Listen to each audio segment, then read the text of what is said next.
Another Kettle campaign has wrapped up. Dan Millar with the Salvation Army is back with us to let us know how things went. Good morning. Thanks so much for joining us. Happy New Year, by the way.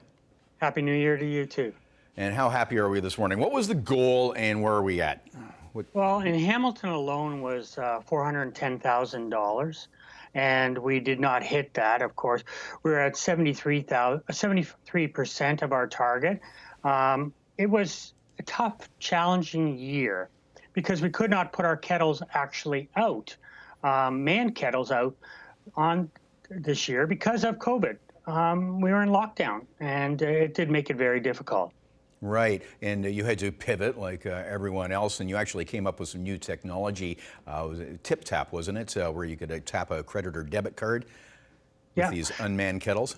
Yeah, Tip Tap was there at the kettles, and now they were going to be there this year as well as our manned kettles, but because of COVID and the lockdown, we couldn't have somebody standing there. It was for all kinds of reasons. Our safety of our volunteers was a big thing. We didn't want to put somebody out by a kettle when they were being told to stay at home.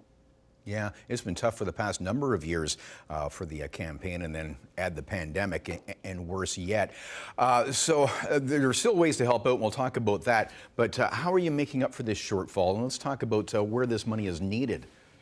Well, we're making up by corporate partners and other people coming on board and still donating, and they can still do that all the way through the year. Go to salvationarmy.ca and they can donate to their specific city by just choosing that city and then donating that way. So they can still do that.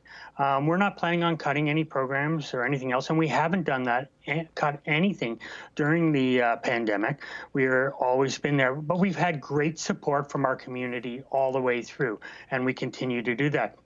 The funds that come in from our kettles go directly to give a good Christmas to those in need, and we did that this year, and the need was greater than other years.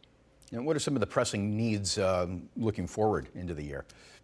Well, the food bank is always one of the biggest things. It's the money there is needed in a lot because there's so many people that are unemployed right at the moment because of the lockdown and work. They can't go out to get their food, so they come to the food bank more often.